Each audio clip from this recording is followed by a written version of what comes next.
Unstoppable vision. People come to me all the time and they ask, okay, I have a vision of something, but, I'm stuck. I can't move. I can't do anything at all. I just don't know how to go forward. What do? Sometimes they do nothing. Sometimes they just sit and they allow it to go around, to move around them. They're very, very frustrated.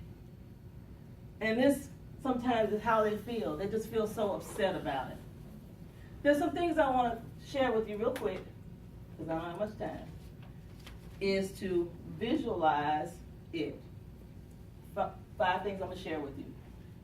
Ignite it, seek it, invite it, and I also want you to own it. Now, to visualize it, of course, we know we're going to see it. But seeing beyond, I know this is what I want. Yeah, this is what I want. But sometimes we have that thought in our head, but if I get started, this is going to happen, that's going to happen. We put all that doubt.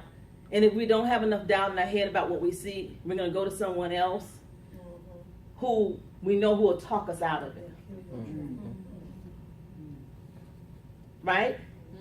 But think about that individual who's going to talk me out of it because this must be crazy. But when you visualize it, you need to visualize also what if it really, really happens, what will it look like? Give yourself permission to think about it. Because sometimes we don't. It doesn't matter. The next point I want to share with you is ignite. You need to ignite the passion in front of you. That's what I'm saying. A lot of you were talking about that earlier today. Talking about that passion and talking about putting it forth. But you need to, as we ignite our passion, we need to think about,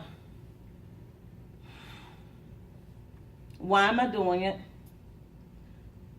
Who am I really doing it for? If these obstacles come forth, okay, how do I handle it?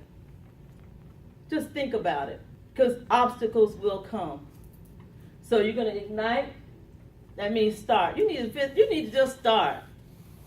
Just start. I don't care if it's for a school, then you need to go to registration and start talking to somebody at registration. If it's for a business, we need to get out there and just get going. Put your foot in the door. Start. Don't talk yourself out of it. Then we need to seek knowledge. We talked about it already. That's why I'm like, oh my gosh, we've already talked about mentoring. But we do. We need a really good mentor. In fact, time to time I've had to talk to someone to help me, to mentor me along. That mentor for me, it was a 90-year-old lady who used to help me out. Whoever you trust, you need a mentor in your professional area of life, a mentor in your personal area of life. You need a mentor for everything, but you need to trust them. You need to do some research on your own. And the internet, anything you anything that pops in your head, just write it in a keyword.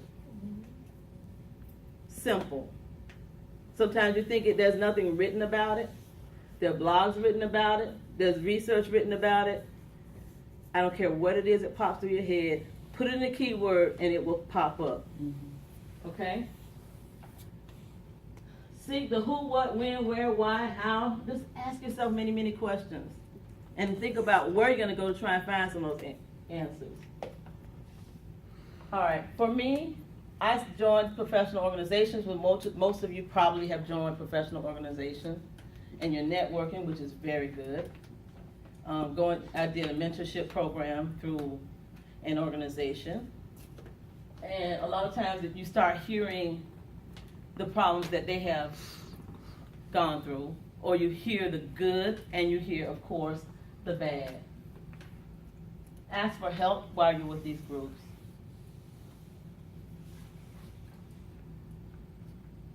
You're invited. I put invite there because I say invite your challenges. Look forward to them. They're coming. Do a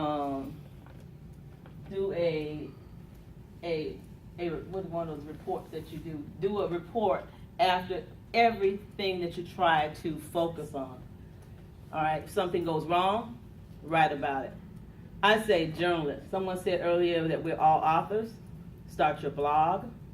It's easy, it's simple. If you don't know how, I can help you. Most of you know how probably. But start a blog, start journaling. If you don't want anyone to read it, type it up in a Word document. You might need it later for when you get ready to put it in your book. You might need it for later references to share with other people. How do you get through those problems? Okay? And with problem solving. The next point is own it. Okay? You need to own your successes and your failures. Accept them. Take the journey. And I want to share with you just a little bit, just real quick, my sister, Yolanda, I call her Londa, she had to make some changes recently. She worked at HCC. She loved it. But then she had to make a change where she had to seek out other areas. Through her venture, she was like, okay, once she came to the realization that I'm going to change, I'm going to make this change.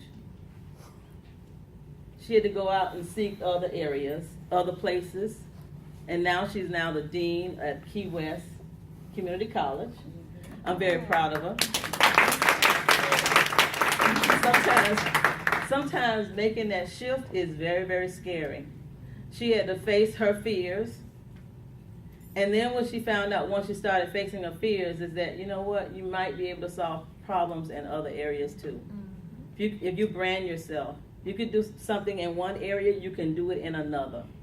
And I think another thing that was probably kind of shocking probably to her was that, there are people out there who need you. Sometimes you think only one place needs you, but maybe you need to look in other areas. All right. Am I ahead or behind? You're right on time. I'm right on time. Okay. The last one is never, never, ever, ever give up. Have that reason in your head why you're not going to stop. When I was going for my bachelor's degree, I went with another young lady, and it was a special program where we had to be there from 9 to 5. I said to her, when she joined, I got her to join in with me when we were going to school. And when we got part ways in there, I wanted to give up. I wanted to quit. It was too much work. I had to be there 9 o'clock in the morning till 5. Why don't I just go ahead and go through a regular program, where I can go maybe in the morning and be done with it, maybe 2 days a week or 3 days a week, whatever you're going to do. But I couldn't quit. You know why I couldn't quit? I couldn't quit because I couldn't see in the future that friend of mine would be sitting there smiling. Hey, I got my degree. Hey, look at what I got. Oh my gosh, it wasn't that bad. That kept playing in my head. So you need to never, ever give up. Have a reason why you're never giving up. If you have to be distracted with things like me with the children, if you have to be distracted, then make sure you get back on path as soon as you can. Okay? All right. And these are the 5 points that I talked about. Visualize it. Ignite it, meaning start it. Seek it. Looking for research. Do whatever you have to do. Get those mentors. Okay? Invite it. Invite the challenges. And also under the invite the challenge, it might be creating a podcast, blog, whatever you need to do. Own it. Own your challenges that come up. It's okay. You can work around it. You can always look on the internet and find somebody else who's gone through that and see how they handle it. Or you can talk with people. And the last one, never give up. Say it. Never give up. Thank you. Yes.